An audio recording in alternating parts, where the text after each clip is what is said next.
మీరు ఇప్పుడు వినే విషయం మీ జీవితాన్ని మార్చేస్తుంది.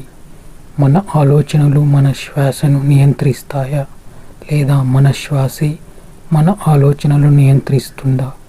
సమాధానం తెలుసుకునే ముందు ఒక్క లోతైన శ్వాస తీసుకోండి. మన శ్వాస వేగం, లోతు నేరుగా మెదడు తరంగాలపై ప్రభావం చూపుతుందని న్యూరోసైన్స్ చెబుతుంది. మనం వేగంగా శ్వాసిస్తే మెదడు బీటా వేవ్స్లోకి వెళ్తుంది.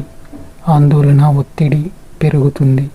లోతైన నెమ్మదైన శ్వాస ప్రశాంతత, సృజనాత్మకత పెరుగుతుంది. ఇది కేవలం ఊపిరి పీల్చడం కాదు, ఇది మీ ఆలోచనల రిథంని రీసెట్ చేసే రిమోట్ కంట్రోల్ లాంటిది. యోగా శాస్త్రం వేల ఏళ్ల క్రితమే ఈ రహస్యాన్ని చెప్పింది. ప్రాణ అంటే జీవశక్తి, ఆయామం అంటే విస్తరించడం.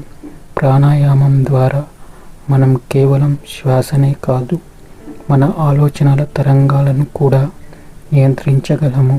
గమనించండి, మీరు కోపంగా ఉన్నప్పుడు శ్వాస వేగంగా ఉంటుంది, కానీ మీ శ్వాసను నెమ్మదిగా చేస్తే కోపం కరిగిపోతుంది. అంటే భావోద్వేగాల తాళం చెవి మన ఊపిరిలోనే ఉంటుంది. మన శ్వాస మరియు ఆలోచనలు ఒక చక్రంలా ఉంటాయి.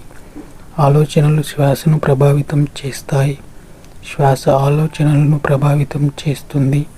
మీరు ఆ చక్రంపై కంట్రోల్ సాధిస్తే మీరు మీ జీవితంపై కంట్రోల్ సాధించినట్లే.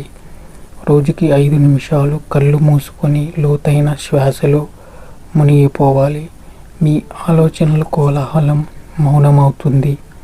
మీకు తెలుస్తుంది, మీ శ్వాస తీసుకోవడం కాదు, శ్వాసే మిమ్మల్ని తీసుకువెళ్తుంది.